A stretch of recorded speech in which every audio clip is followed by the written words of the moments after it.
स्वागत है आपका एक बार फिर से 9 पीएम कहानी चैनल में।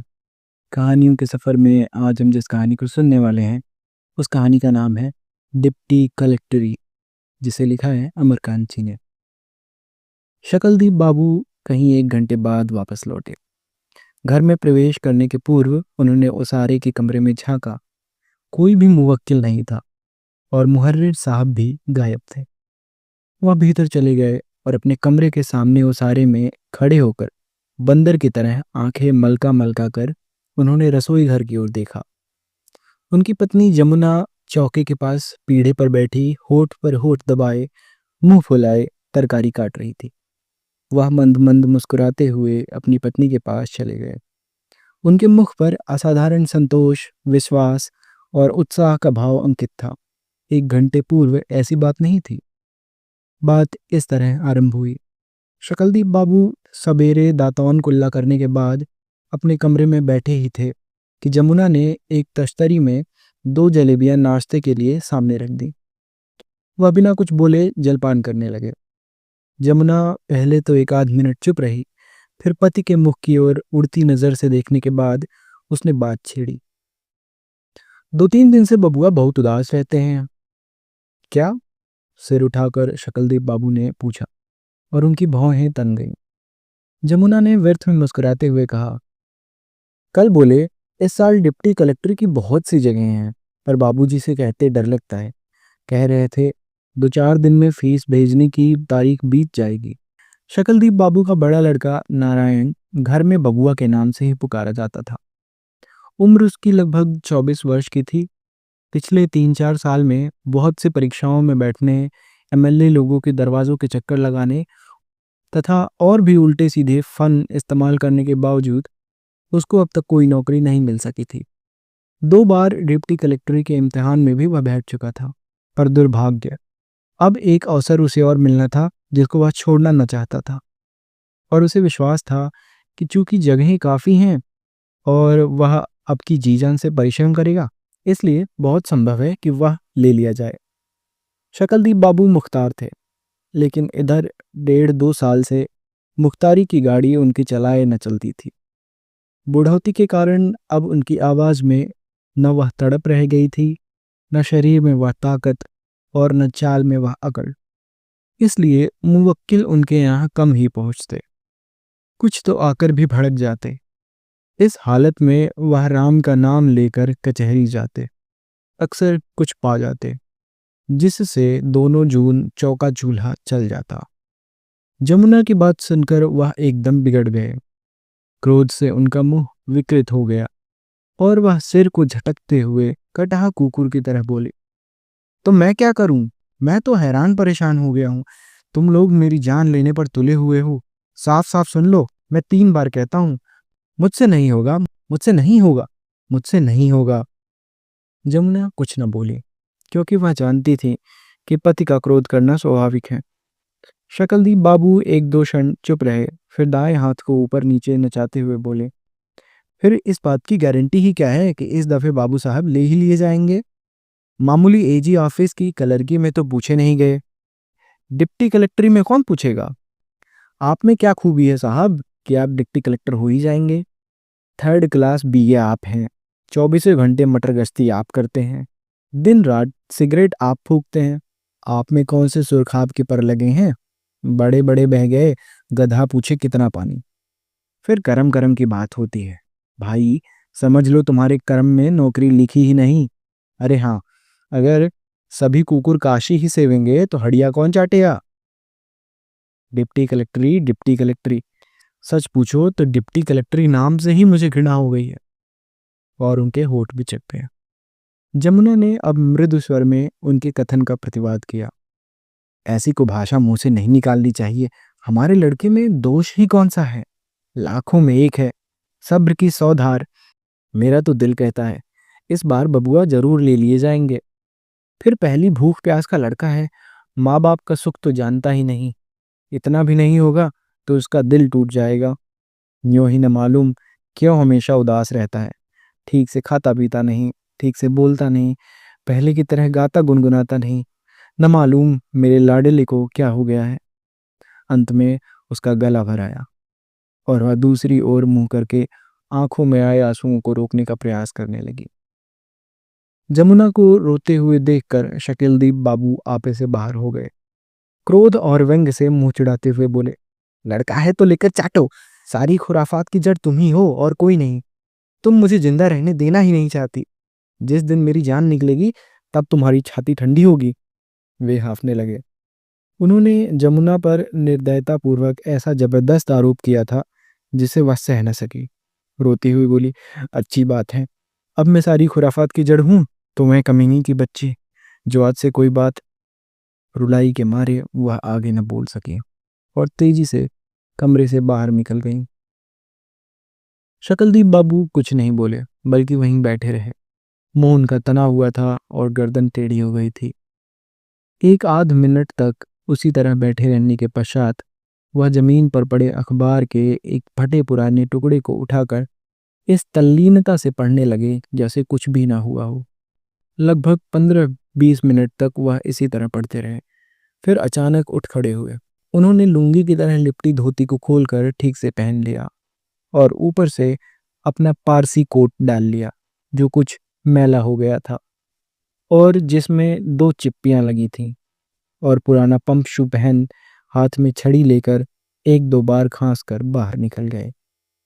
पति की बात से जमुना के हृदय को गहरा आघात पहुंचा था। शकलदीप बाबू को बाहर जाते हुए उसने देखा पर वह कुछ नहीं बोली। वह मुंह फुलाए चुपचाप घर के अटरम सटरम काम करती रही और 1 घंटे बाद भी जब शकलदीप बाबू बाहर से लौटकर उसके पास आकर खड़े हुए तब भी वह कुछ न बोली, चुपचाप तरकारी काटती रही। शकलदीप बाबू ने खास कर कहा, सुनती हो, यह 150 रुपये रख लो। करीब 100 रुपये बबुआ की फीस में लगेंगे और 50 रुपये अलग रख देना, कोई और काम आ पड़े। जमुना ने हाथ बढ़ाकर रुपए तो अवश्य ले लिए पर अब भी कुछ नहीं बोली। लेकिन शकलदीप बाबू अत्यधिक प्रसन्न थे और उन्होंने उत्साहपूर्ण आवाज में कहा, 100 रुपये बबुआ को दे देना, आज ही फीस भेज दें। होंगे, जरूर होंगे। बबुआ डिप्टी कलेक्टर अवश्य होंगे। कोई कारण ही नहीं कि वह ना लिए जाए।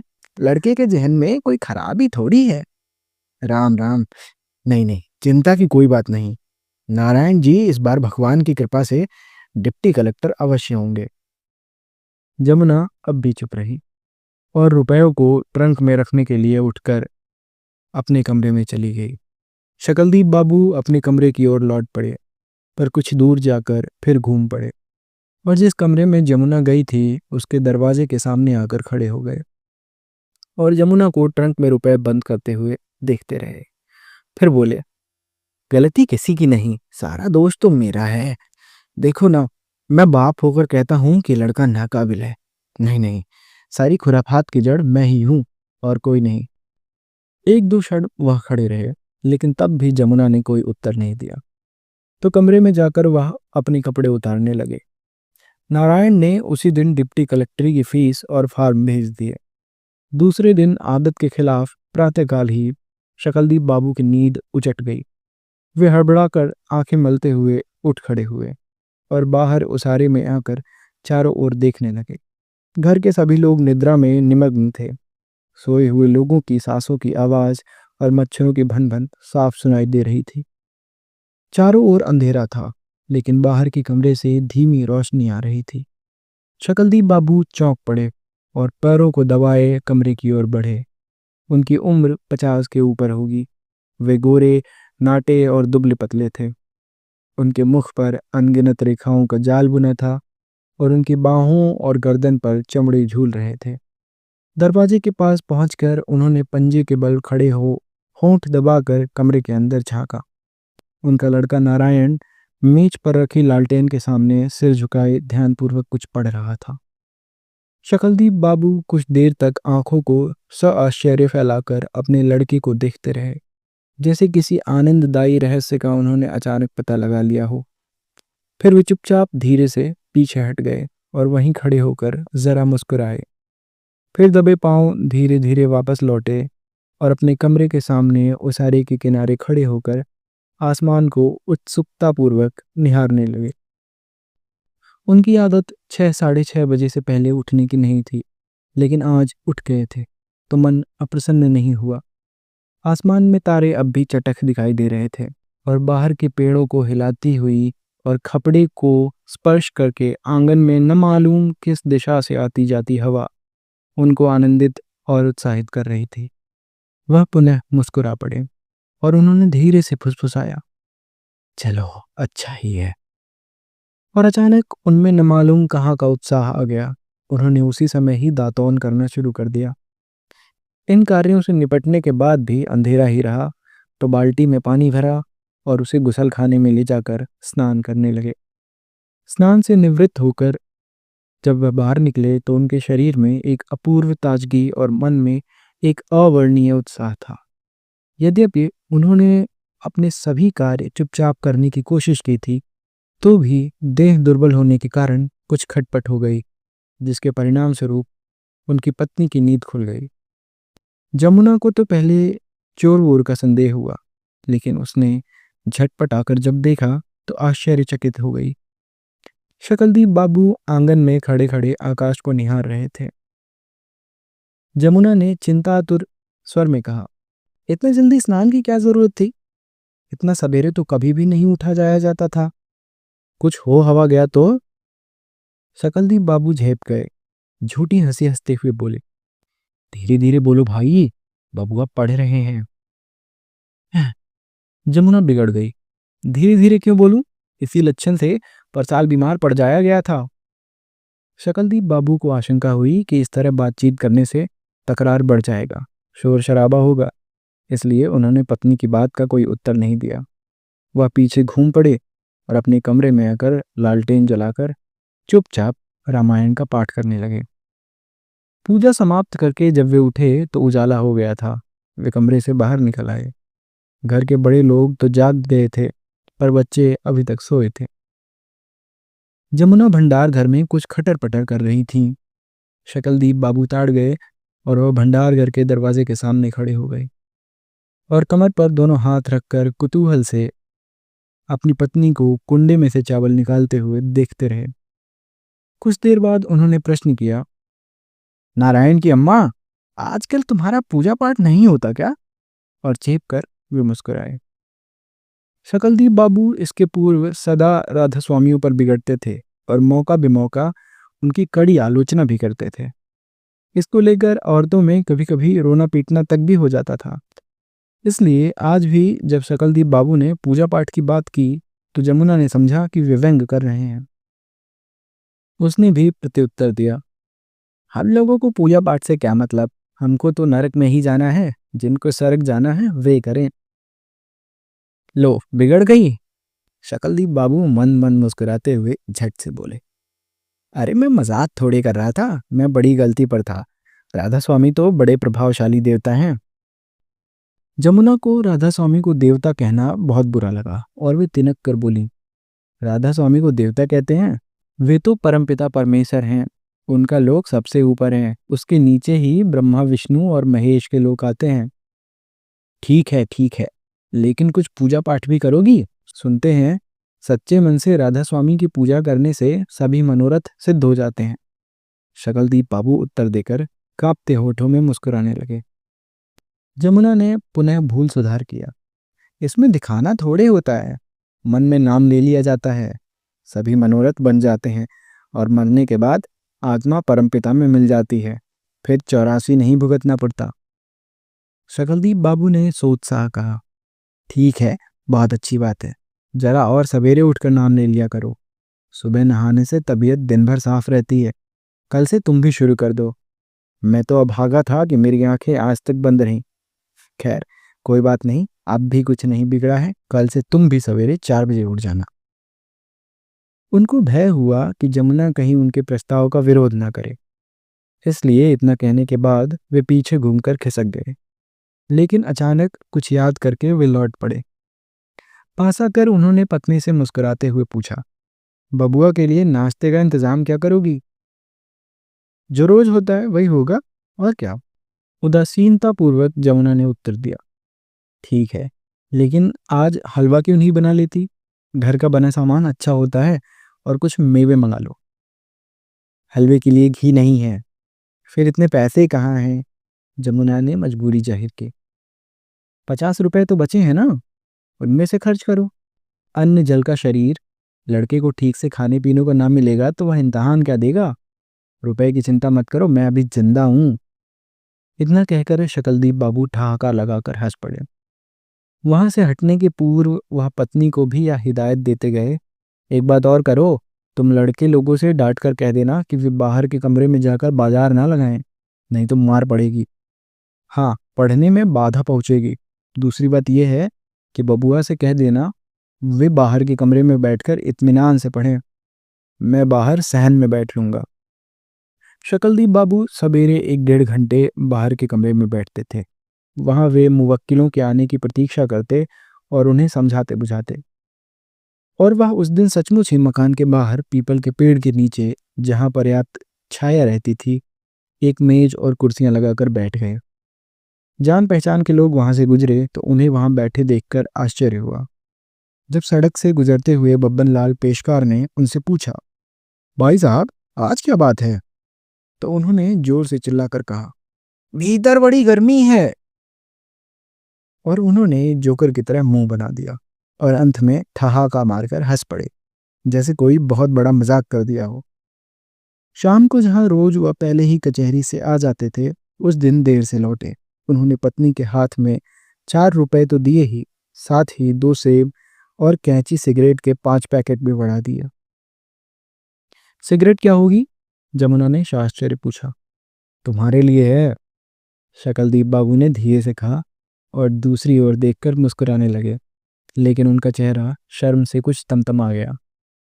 जमुना ने माथे पर की साड़ी को नीचे खींचते हुए कहा, कभी सिगरेट पी भी है कि आज ही पीऊंगी?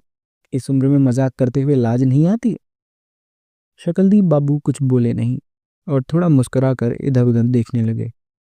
फिर गंभीर होकर उन्होंने दूसरी ओर देखते हुए धीरे से कहा, बबुआ को दे देना। और वे तुरंत वहां से चलते बने। जमुना भौचक होकर कुछ देर उनको देखती रही, क्योंकि आज से पहले तो वह यह देखती आ रही थी कि नारायण के धूम्रपान के वे सख्त खिलाफ ही रहे थे और इसको लेकर कई बार लड़के को डांट डपट चुके हैं। उसकी समझ में कुछ न आया तो वह यह कहकर मुस्कुरा पड़ी कि बुद्धि सठिया गई है। नारायण दिन भर पढ़ने लिखने के बाद टहलने गया हुआ था। शकलदीप बाबू जल्दी से कपड़े बदलकर हाथ में झाड़ू लेकर बाहर के कमरे में जा पहुंचे। उन्होंने धीरे धीरे कमरे को अच्छी तरह झाड़ा बुहारा। इसके बाद नारायण की मेज को साफ किया और मेजपोश को जोर जोर से कई बार झाड़ फटकार कर सफाई के साथ उस पर बिछा दिया। अंत में नारायण की चारपाई पर पड़े बिछौने को खोलकर उसमें की एक एक चीज को झाड़ फटकार कर यत्नपूर्वक बिछाने लगे। इतने में जमुना ने आकर देखा तो मृदु स्वर में बोली, कचहरी से आने पर यही काम रह गया है क्या? बिछौना रोज बिछ ही जाता है और कमरे की महारिन सफाई कर ही देती है। अच्छा ठीक है, मैं अपनी तबीयत से कर रहा हूँ, कोई जबरदस्ती थोड़ी है। शकलदीप बाबू के मुख पर हल्के झेप का भाव अंकित हो गया था और वे अपनी पत्नी की ओर न देखते हुए ऐसी आवाज में बोले जैसे उन्होंने अचानक यह कार्य आरंभ कर दिया था। और जब इतना कर ही लिया है तो बीच में छोड़ने से क्या लाभ, पूरी ही कर लें। वह आज सायंकाल जब कचहरी से लौटे थे तो मेवे लेते आए थे। उन्होंने मेवे को पत्नी के हवाले करते हुए कहा था, इसे सिर्फ नारायण को ही देना और किसी को नहीं। जमुना को झपकी आ रही थी, लेकिन उसने पति की बात सुन ली। चौंक कर बोली, कहाँ? मेवा ट्रंक में रख दिया था, सोचा था बबुआ घूम कर आएंगे तो चुपके से दे दूंगी, पर लड़के तो दानव दूत बने हुए हैं, ओना कोना अंतरा संतरा सभी जगह पहुंच जाते हैं। टुनटुन ने कहीं से देख लिया और उसने सारा का सारा खजाना खा लिया। टुनटुन शकलदीप बाबू का सबसे छोटा 12 वर्ष का अत्यंत ही नटखट लड़का था। क्यों? शकलदीप बाबू चिल्ला पड़े। उनका मुंह खुल गया था और उनकी जीभ पर रोटी का एक छोटा टुकड़ा दृष्टिगोचर हो रहा था। जमुना कुछ बोल न सकी। अब शकलदीप बाबू ने गुस्से में पत्नी को मुंह चढ़ाते हुए कहा, खा गया खा गया, तुम क्यों ना खा गई? तुम लोगों के खाने के लिए ही लाता हूं ना। खा गया। जमुना भी तिनक उठी। तो क्या हो गया? कभी मेवा मिश्री फल मूल तो मिलता नहीं उनको, बेचारी खुद्दी चुन्नी जो कुछ भी मिलता है उसी पर सब बर्बादे रहते हैं। अपने हाथ से खरीद कर कभी कुछ दिया भी तो नहीं गया, लड़का ही तो है, मन चल गया खा लिया। फिर मैंने उसे बहुत मारा भी है, अब उसकी जान तो लूंगी नहीं ना। अच्छा तो खाओ तुम और तुम्हारे लड़के, खूब मजे में खाओ, ऐसे खाने पर लानत है। वे गुस्से से थर थर कांपते हुए चिल्ला पड़े और फिर चौके से उठकर कमरे में चले गए। जमुना भय, अपमान और गुस्से से रोने लगी। उसने भी भोजन नहीं किया और वहां से उठकर चारपाई पर मुंह ढककर पड़ रही। लेकिन दूसरे दिन प्रातःकाल भी शकलदीप बाबू का गुस्सा ठंडा न हुआ और उन्होंने नहाने धोने और पूजा पाठ करने के बाद सबसे पहला काम यह किया कि जब टुनटुन जागा तो उन्होंने उसको अपने पास बुलाया और उससे पूछा कि उसने मेवा क्यों खाया। जब उसको कोई उत्तर न सूझा और वह भक्कू बनकर अपने पिता की ओर देखने लगा तो शकलदीप बाबू ने उसे कई तमाचे जड़ दिए। डिप्टी कलेक्टर की परीक्षा इलाहाबाद में होने वाली थी पर वहां रवाना होने के दिन आ गए।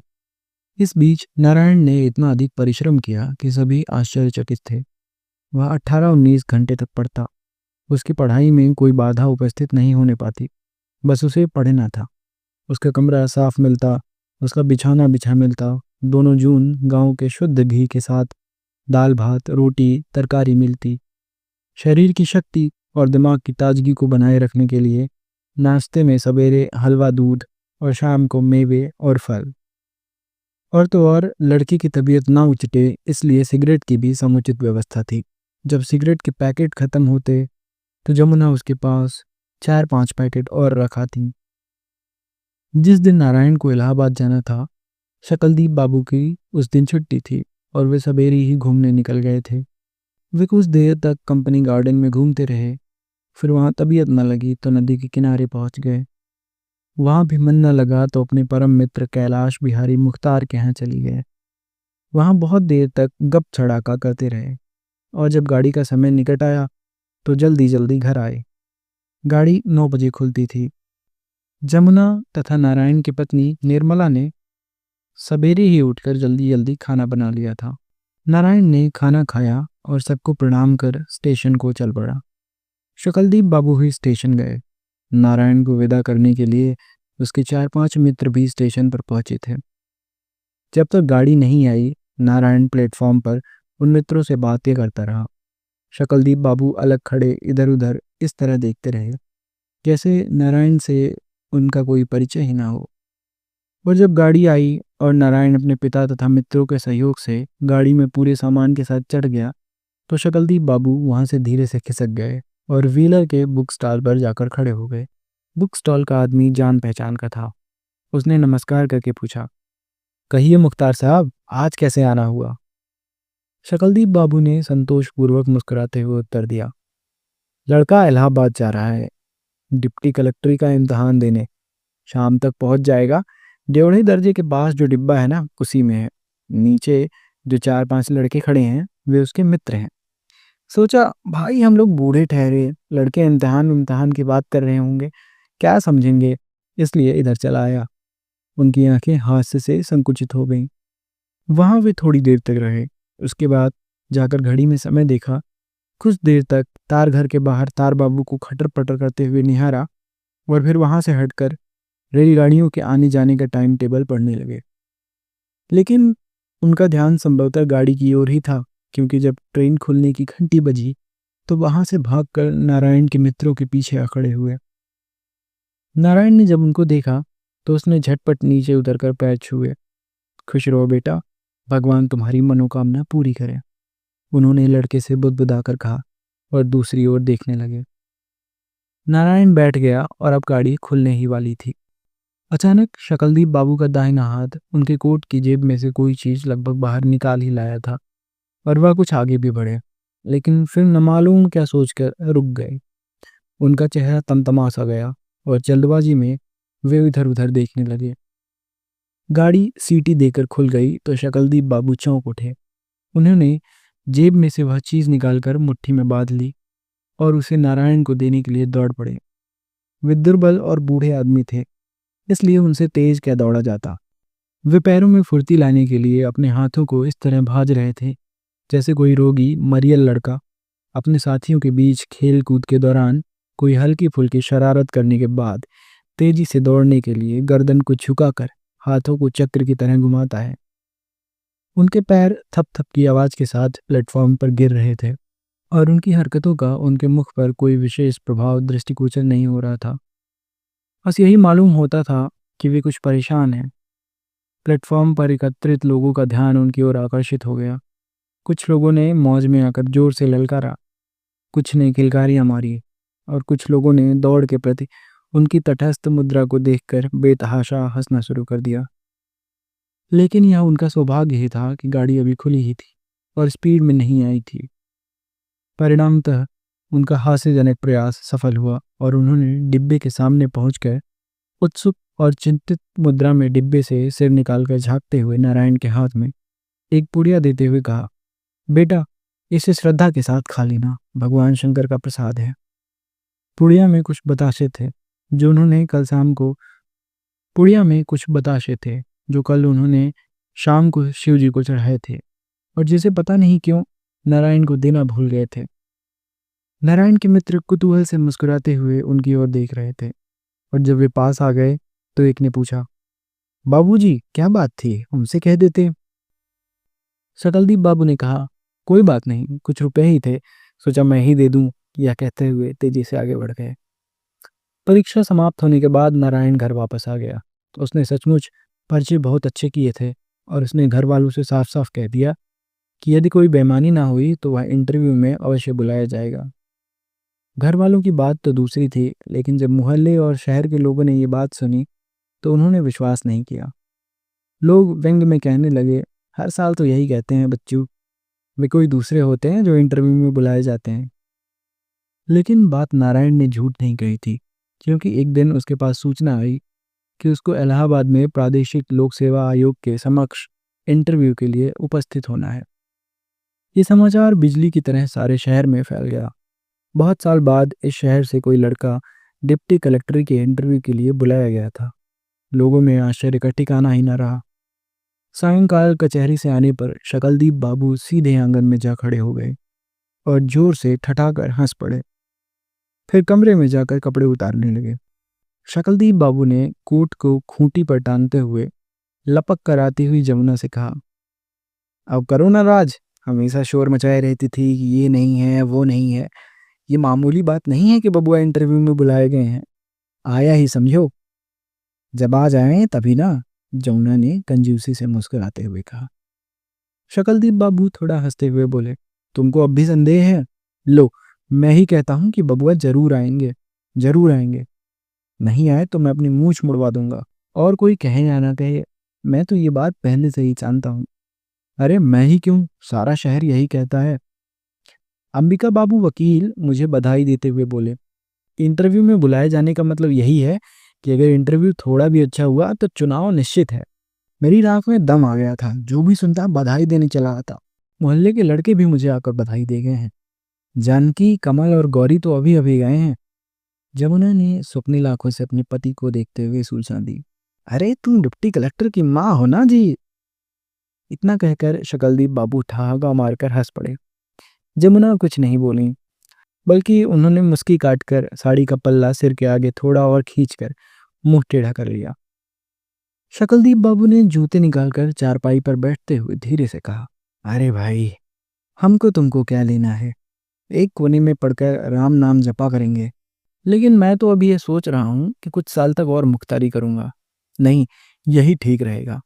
उन्होंने गाल फुलाकर एक दो बार मूछ पर ताव दिए।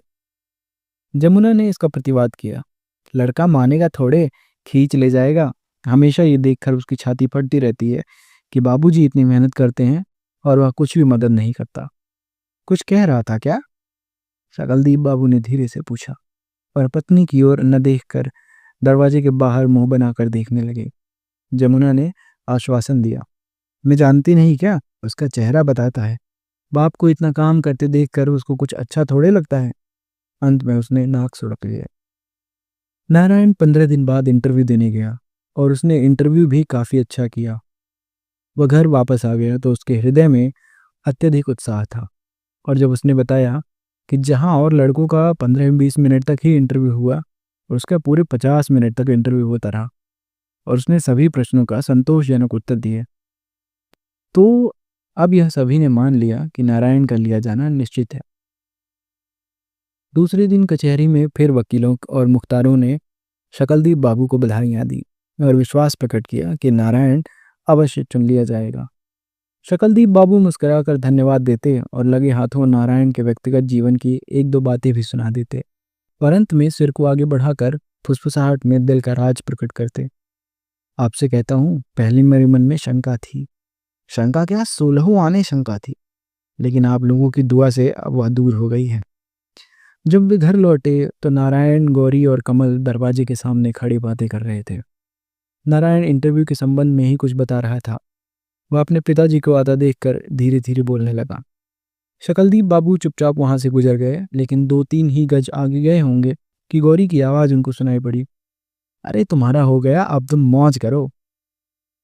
इतना सुनते ही शकलदीप बाबू घूम पड़े और लड़कों के पास आकर उन्होंने पूछा, क्या?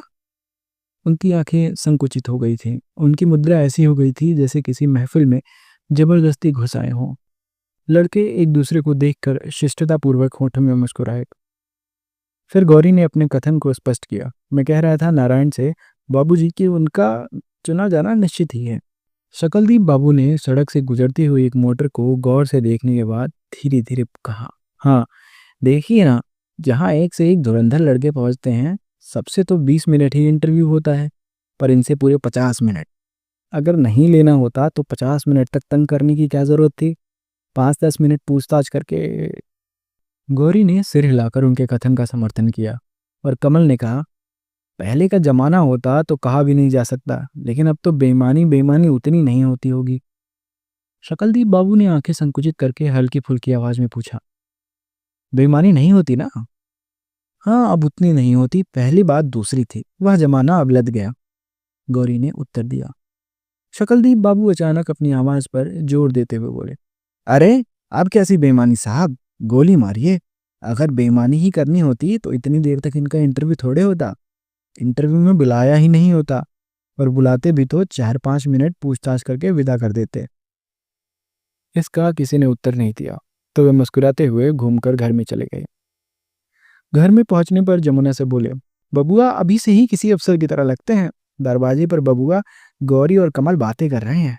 मैंने दूर से ही गौर किया, जब नारायण बाबू बोलते हैं तो उनके बोलने और हाथ हिलाने से ही एक अजब सी शान टपकती है। उनके दोस्तों में ऐसी बात कहाँ। आज दोपहर मुझे कह रहे थे तुझे मोटर में घुमाऊंगा, जमुना ने खुशखबरी सुनाई। शकलदीप बाबू खुश होकर नाक सुकड़ते हुए बोले, अरे तो उसको मोटर की कमी होगी, घूमना ना जितना चाहना। वह सहसा चुप हो गए और खोए खोए इस तरह मुस्कुराने लगे जैसे कोई स्वादिष्ट चीज खाने के बाद मन ही मन उसका मजा ले रहे हों। कुछ देर बाद उन्होंने पत्नी से प्रश्न किया, क्या कह रहा था, मोटर में घुमाऊंगा? जमुना ने फिर वही बात दोहरा दी। शकलदीप बाबू ने धीरे से दोनों हाथों से ताली बजाते हुए मुस्कुरा कर कहा, चलो अच्छा ही है। उनके मुख पर अपूर्व स्वप्निल संतोष का भाव अंकित था। 7-8 दिनों में नतीजा निकलने का अनुमान था। सभी को विश्वास हो गया था कि नारायण ले लिया जाएगा, और सभी नतीजे की बेचैनी से प्रतीक्षा कर रहे थे। अब शकलदीप बाबू और भी व्यस्त रहने लगे। पूजा पाठ का उनका कार्यक्रम पूर्ववत जारी था। लोगों से बातचीत करने में उनको काफी मजा आने लगा, और वे बातचीत के दौरान ऐसी स्थिति उत्पन्न कर देते कि लोगों को कहना पड़ता कि नारायण अवश्य ही ले लिया जाएगा। वे अपने घर पर एकत्रित नारायण और उसके मित्रों की बातें छिप कर सुनते, पर कभी कभी अचानक उनके दल में घुस जाते और जबरदस्ती बात करने लगते। कभी कभी नारायण को अपने पिता की यह हरकत बहुत बुरी लगती और वह क्रोध में दूसरी ओर देखने लगता। रात में शकलदीप बाबू चौंक कर उठ बैठते और बाहर आकर कमरे में लड़के को सोते हुए देखने लगते, या फिर आंगन में खड़े होकर आकाश को निहारने लगते। एक दिन उन्होंने सवेरे ही सबको सुनाकर जोर से कहा, नारायण की माँ, मैंने आज सपना देखा है कि नारायण बाबू डिप्टी कलेक्टर हो गए। जमुना रसोई के बरामदे में बैठी चावल फटक रही थी, और उसी के पास नारायण की पत्नी निर्मला घूंघट काढ़े दाल बीन रही थी। जमुना ने सिर उठाकर अपने पति की ओर देखते हुए प्रश्न किया, सपना सवेरे दिखाई पड़ा था क्या? सवेरे के नहीं तो शाम के सपने के बारे में तुमसे कहने आऊंगा। अरे एकदम ब्रह्म मुहूर्त में देखा था। देखता हूँ कि अखबार में नतीजा निकल गया है और उसमें नारायण बाबू का भी नाम है। अब ये तो याद नहीं कि नंबर कौन सा था, पर इतना कह सकता हूँ कि नाम काफी ऊपर था। अम्मा जी, सवेरे का सपना तो एकदम सच्चा होता है ना? निर्मला ने धीरे से जमुना से कहा। मालूम पड़ता है कि निर्मला की आवाज शकलदीप बाबू ने सुन ली, क्योंकि उन्होंने बेहस कर प्रश्न किया, कौन बोल रहा है, डिप्टाइन है क्या? अंत में वे ठहाका मारकर हंस पड़े। हाँ, कह रही हैं कि सवेरे का सपना सच्चा होता है। सच्चा तो होता ही है, जमुना ने मुस्कुराकर बताया। निर्मला शर्म से संकुचित हो गई।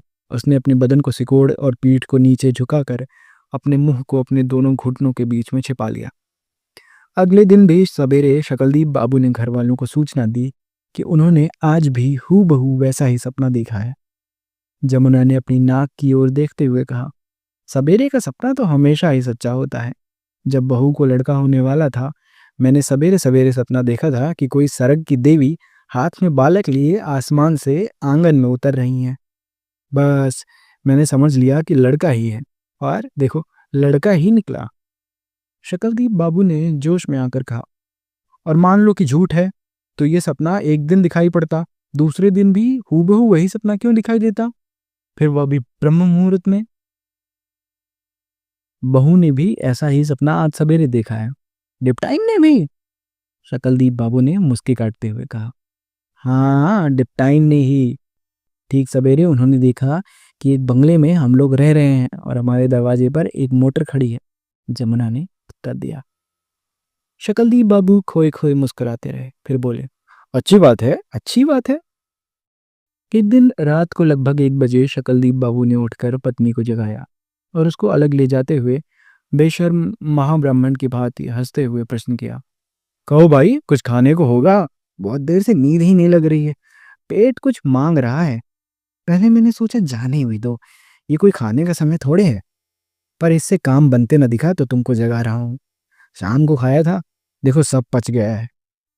जमुना अचंभे के साथ आंखें फाड़ फाड़कर अपने पति को देख रही थी। दाम्पत्य जीवन के इतने दीर्घ काल में कभी भी, यहाँ तक कि शादी के प्रारंभिक दिनों में भी, शकलदीप बाबू ने रात में उसको जगाकर कुछ खाने को कभी नहीं मांगा था। वह झुंझला पड़ी। उसने असंतोष व्यक्त किया, ऐसा पेट तो कभी भी नहीं था। मालूम नहीं इस समय रसोई में कुछ है या नहीं। शकलदीप बाबू झेप कर मुस्कुराने लगे। एक दो क्षण एक दो क्षण बाद जमुना ने आंखें मलकर पूछा, बबुआ के मेवे में से थोड़ा दूं क्या? शकलदीप बाबू झट से बोले, अरे राम राम, मेवा तो तुम जानती हो मुझे बिल्कुल पसंद नहीं, जाओ तुम सो, भूख ऊख थोड़े, मजाक किया था। ये कहकर वे धीरे से अपने कमरे में चले गए। लेकिन वे लेटे ही थे कि जमुना कमरे में एक छिपुली में एक रोटी और गुड़ लेकर आई। शकलदीप बाबू हंसते हुए उठ बैठे। शकलदीप बाबू पूजा पाठ करते, कचहरी जाते, दुनिया भर के लोगों से दुनिया भर की बातचीत करते, इधर उधर मटर गश्ती करते, और जब खाली रहते तो कुछ न कुछ खाने को मांग बैठते। वे चटोर हो गए। उनको जब देखो भूख लग जाती। इस तरह कभी रोटी गुड़ खा लेते, कभी आलू भुनवा कर चख लेते, और कभी हाथ पर चीनी लेकर भाग जाते। भोजन में भी वह परिवर्तन चाहने लगे। कभी खिचड़ी की फरमाइश कर देते, कभी सत्तू प्याज की, कभी रोटी दाल की, कभी मकुनी की, और कभी दाल भात की ही। उसका समय कटता ही ना था, और वह समय काटना चाहते थे। इस बदपरहेजी और मानसिक तनाव का नतीजा ये निकला कि वे बीमार पड़ गए। उनको बुखार और दस्त आने लगे। उनकी बीमारी से घर के लोगों को बड़ी चिंता हुई। जमुना ने रुआसी आवाज में कहा, बार बार कहती थी इतनी मेहनत ना कीजिए, पर सुनता ही कौन है, अब भोगना पड़ा ना। पर शकलदीप बाबू पर इसका कोई असर न हुआ। उन्होंने बात उड़ा दी, अरे मैं तो कचहरी जाने वाला था, पर ये सोचकर रुक गया कि अब मुख्तारी तो छोड़नी ही है, थोड़ा आराम कर लें। मुख्तारी जब छोड़नी होगी होगी, इस समय तो दोनों जीन की रोटी दाल का इंतजाम करना है। जमुना ने चिंता प्रकट की। अरे तुम कैसी बात करती हो, बीमारी हैरानी तो सबको होती है। मैं मिट्टी का ढेला तो हूं नहीं कि गल जाऊंगा। बस एक आध दिन की बात है।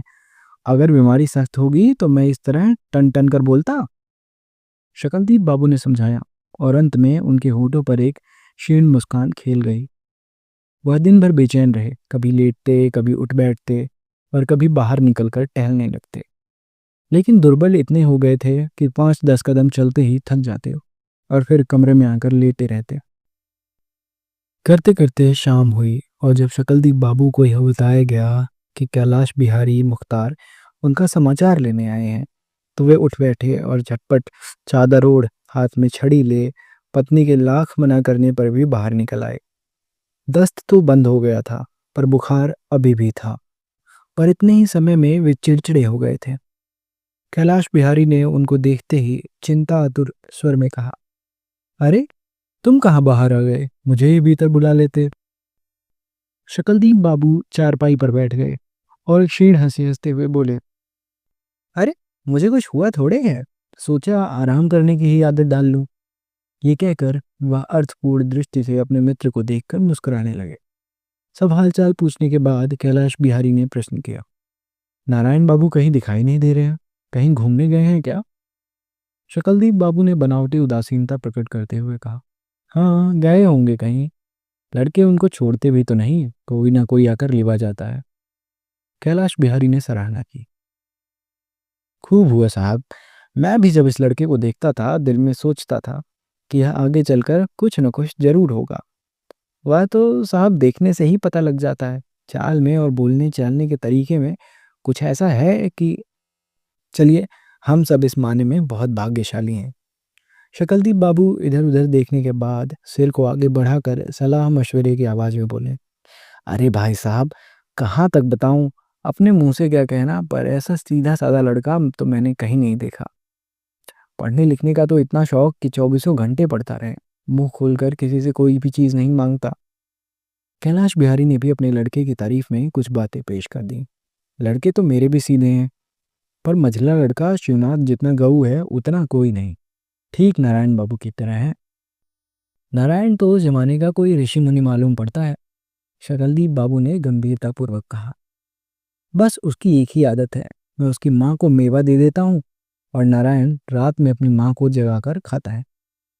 भली बुरी उसकी बस एक यही आदत है। अरे भैया, मैं तुमसे बताता हूँ, लड़कपन में हमने इसका नाम पन्ना लाल रखा था। पर एक दिन एक महात्मा घूमते हुए हमारे घर आए। उन्होंने नारायण का हाथ देखा और बोले, इसका नाम पन्ना लाल सन्ना लाल रखने की जरूरत नहीं है, बस आज से इसे नारायण कहा करो। इसके कर्म में राजा होना लिखा है। पहले जमाने की बात दूसरी थी, लेकिन आजकल राजा का अर्थ क्या है? डिप्टी कलेक्टर तो एक अर्थ में राजा ही हुआ। अंत में आंखें मटकाकर उन्होंने मुस्कुराने की कोशिश की, पर हाँफने लगे। दोनों मित्र बहुत देर तक बातचीत करते रहे और अधिकांश समय वे अपने अपने लड़कों का गुणगान करते रहे। घर के लोगों को शकलदीप बाबू की बीमारी की चिंता थी।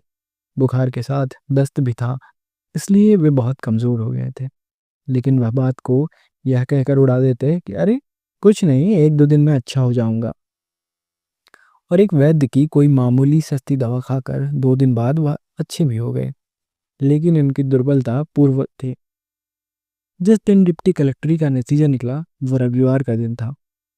शकलदीप बाबू सवेरे रामायण का पाठ तथा नाश्ता करने के बाद मंदिर चले गए। छुट्टी के दिनों में वे मंदिर पहले ही चले जाते और वहां 2-3 घंटे और कभी कभी तो 4-4 घंटे रह जाते। वे 8 बजे मंदिर पहुंच गए। जिस गाड़ी से नतीजा आने वाला था, वह 10 बजे आती थी। शकलदीप बाबू पहले तो बहुत देर तक मंदिर की सीढ़ी पर बैठकर सुस्ताते रहे। वहां से उठकर ऊपर आए तो नंदलाल ने, जो चंदन रगड़ रहा था, नारायण के परीक्षा फल पर पूछताछ की। शकलदीप वहां पर खड़े होकर असाधारण विस्तार के साथ सब कुछ बताने लगा। वहां से जब उनको छुट्टी मिली तो धूप काफी चढ़ गई थी।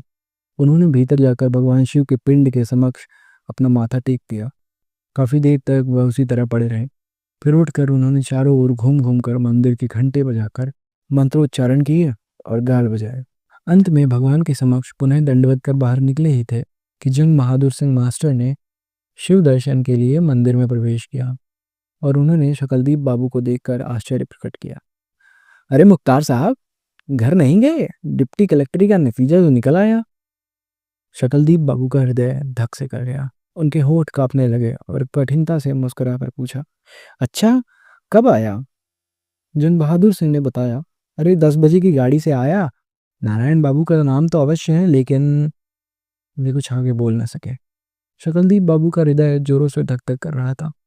उन्होंने अपने सूखे होठों को जीभ से तर करते हुए अत्यंत ही धीमी आवाज में पूछा, क्या कोई खास बात है? कोई खास बात नहीं है। अरे, उनका नाम तो है ही, यह कि जरा नीचे है। 10 लड़के लिए जाएंगे, लेकिन मेरा ख्याल है कि उनका नाम 16वां 17वां पड़ेगा। लेकिन कोई चिंता की बात नहीं, कुछ लड़के कलेक्ट्री में चले जाते हैं, कुछ मेडिकल में नहीं आते, और इस तरह पूरी पूरी उम्मीद है कि नारायण बाबू ले ही लिए जाएंगे। शकलदीप बाबू का चेहरा फक पड़ गया। उनके पैरों में जोर नहीं था और मालूम पड़ता था कि वे गिर जाएंगे। चंद बहादुर सिंह तो मंदिर में चले गए, लेकिन वह कुछ देर तक वहीं से झुकाकर इस तरह खड़े रहे जैसे कोई भूली बात याद कर रहे हों। फिर वह चौंक पड़े और अचानक उन्होंने तेजी से चलना शुरू कर दिया। उनके मुंह से धीमे स्वर में तेजी से शिव शिव निकल रहा था। 8-10 गज आगे बढ़ने पर उन्होंने चाल और तेज कर दी, पर शीघ्र ही बेहद थक गए और एक नीम के पेड़ के नीचे खड़े होकर हाँफने लगे। 4-5 मिनट सुस्ताने के बाद उन्होंने फिर चलना शुरू कर दिया। वह छड़ी को उठाते गिराते, छाती पर सिर गाड़े और शिव शिव का जाप करते हवा के हल्के झोंकों से धीरे धीरे टेढ़े तिरछे उड़ने वाले सूखे पत्तों के भांति डगमग डगमग चले जा रहे थे। कुछ लोगों ने उनको नमस्ते किया तो उन्होंने देखा नहीं, और कुछ लोगों ने उनको देखकर मुस्कुराकर आपस में आलोचना प्रत्यालोचना शुरू कर दी। तब भी उन्होंने कुछ नहीं देखा। लोगों ने संतोष से, सहानुभूति से तथा अफसोस से देखा, पर उन्होंने कुछ भी ध्यान नहीं दिया। उनको बस एक ही धुन थी कि वह किसी तरह घर पहुंच जाएं। घर पहुंचकर वे अपने कमरे में चारपाई पर धम से बैठ गए। उनके मुंह से केवल इतना ही निकला, नारायण की अम्मा। सारे घर में मुर्दनी छाई हुई थी। छोटे से आंगन में गंदा पानी, मिट्टी, बाहर से उड़कर आए हुए सूखे पत्ते, गंदे कागज पड़े थे और नाबदान से दुर्गंध आ रही थी। और सारे में पड़ी पुरानी बसखट पर बहुत से गंदे कपड़े पड़े थे। और रसोई घर से उस वक्त भी धुआं उठ उठ कर सारे घर की सांस को घोट रहा था। कहीं कोई खटर पटर नहीं हो रही थी और मालूम होता था कि कोई घर में है ही नहीं। शीघ्र ही जमुना न मालूम किधर से निकलकर कमरे में आई और पति को देखते ही उसने घबरा कर पूछा, तबीयत तो ठीक है? शकलदीप बाबू ने झुंझलाकर उत्तर दिया, मुझे क्या हुआ है जी? पहले ये बताओ, नारायण जी कहाँ हैं? जमुना ने बाहर से कमरे की ओर संकेत करते हुए बताया, उसी में पड़े हैं, न कुछ बोलते हैं और न कुछ सुनते हैं। मैं पास गई थी तो गुमसुम बने रहे, मैं तो डर गई हूँ। शकलदीप बाबू ने मुस्कुराते हुए आश्वासन दिया, अरे कुछ नहीं, सब कल्याण होगा, चिंता की कोई बात नहीं। पहले ये तो बताओ, बबुआ को तुमने कभी यह तो नहीं बताया था कि उनकी फीस तथा खाने पीने के लिए मैंने 600 रुपये कर्ज लिए हैं? मैंने तुमको मना कर दिया था कि ऐसा किसी भी सूरत में न करना। जमुना ने कहा, मैं ऐसी बेवकूफ़ थोड़ी हूँ। लड़के ने 1-2 बार खोद खोद कर पूछा था कि इतने रुपए कहाँ से आते हैं। एक बार तो उसने यहाँ तक कहा था कि ये फल मेवा और दूध बंद कर दो, बाबूजी बेकार में इतनी फिजूल खर्ची कर रहे हैं। पर मैंने कह दिया कि तुमको फिक्र करने की ज़रूरत नहीं है, तुम बिना किसी चिंता के मेहनत करो, बाबूजी को इधर बहुत मुकदमे मिल रहे हैं। शकलदीप बाबू बच्चे की तरह खुश होते हुए बोले, बहुत अच्छा, कोई चिंता की बात नहीं, भगवान सब कल्याण करेंगे। बबुआ कमरे में ही है ना? जमुना ने स्वीकृति से सिर हिला दिया। शकलदीप बाबू मुस्कुराते हुए उठे। उनका चेहरा पतला पड़ गया था, आंखें धंस गई थी और मुंह पर मूछें झाड़ू की तरह फड़क रही थी। वह जमुना से यह कहकर कि तुम अपना काम देखो, मैं अभी आया, बाहर के कमरे की ओर बढ़े। उनके पैर कांप रहे थे और उनका सारा शरीर कांप रहा था। उनकी सांस गले में अटक अटक जा रही थी। उन्होंने पहले उसारे ही में सिर बढ़ाकर कमरे में झांका। बाहर वाला दरवाजा और खिड़कियां बंद थी। परिणाम स्वरूप कमरे में अंधेरा था। पहले तो कुछ न दिखाई पड़ा और उनका हृदय धक धक करने लगा। लेकिन उन्होंने थोड़ा और आगे बढ़कर गौर से देखा तो चारपाई पर कोई व्यक्ति छाती पर दोनों हाथ बांधे चित पड़ा था। वह नारायण ही था। वे धीरे से चोर की भांति पैरों को दबाकर कमरे के अंदर दाखिल हुए। उनके चेहरे पर अस्वाभाविक विश्वास की मुस्कुराहट थिरक रही थी। वे मेज के पास पहुंचकर चुपचाप खड़े हो गए और अंधेरे ही में किताब उलटने पुलटने लगे। लगभग 1.5-2 मिनट तक वहीं उसी तरह खड़े रहने पर वह सराहनीय फुर्ती से घूमकर नीचे बैठ गए और खिसक कर चारपाई के पास चले गए। चारपाई के नीचे झांक झांक कर देखने लगे जैसे कोई चीज खोज रहे हों। उसके बाद पास में रखी नारायण की चप्पल को उठा लिया और 1-2 क्षण उसको उलटने पुलटने के पश्चात उसको धीरे से वहीं रख दिया। अंत में वे सांस रोककर धीरे धीरे इस तरह उठने लगे जैसे कोई चीज खोजने आए थे, लेकिन उसमें असफल होकर चुपचाप वापस लौट रहे हों। खड़े होते समय वह अपना सिर नारायण के मुख के निकट ले गए और उन्होंने नारायण को आंखें फाड़ फाड़ कर गौर से देखा। उसकी आंखें बंद थी और वह चुपचाप पड़ा हुआ था। लेकिन किसी प्रकार की आहट, किसी प्रकार का शब्द सुनाई नहीं दे रहा था। शकलदीप बाबू एकदम डर गए और उन्होंने कांपते हृदय से अपना बायां कान नारायण के मुख के बिल्कुल नजदीक कर दिया। और उस समय उनकी खुशी का ठिकाना न रहा जब उन्होंने अपने लड़के की सांस को नियमित रूप से चलते पाया। वो चुपचाप जिस तरह आए थे उसी तरह बाहर निकल गए। पता नहीं कब से जमुना दरवाजे पर खड़ी चिंता के साथ भीतर झांक रही थी। उसने पति का मुंह देखा और घबरा कर पूछा, क्या बात है, आप ऐसा क्यों कर रहे हैं? मुझे बड़ा डर लग रहा है। शकलदीप बाबू ने इशारे से उसको बोलने से मना किया, फिर उसको संकेत से बुलाते हुए अपने कमरे में चले गए। जमुना ने कमरे में पहुंचकर पति को चिंतित एवं उत्सुक दृष्टि से देखा। शकलदीप बाबू ने गदगद स्वर में कहा, बाबूआ सो रहे हैं। वे आगे कुछ न बोल सके पर उनकी आंखें भर आई थी। वे दूसरी ओर देखने लगे। कहानी लिखी थी अमरकांत जी ने। आपको ये वीडियो पसंद आई हो तो वीडियो को लाइक करें और शेयर करें। कमेंट में आप कुछ भी लिख कर हमको प्रोत्साहित कर सकते हैं या अपनी शिकायत दर्ज कर सकते हैं। हमारे चैनल को सब्सक्राइब ज़रूर करिएगा, हम आपके लिए ऐसी बेहतरीन कहानियाँ लाते रहेंगे। आपका एक सब्सक्राइब हमें बहुत मोटिवेट करता है। धन्यवाद।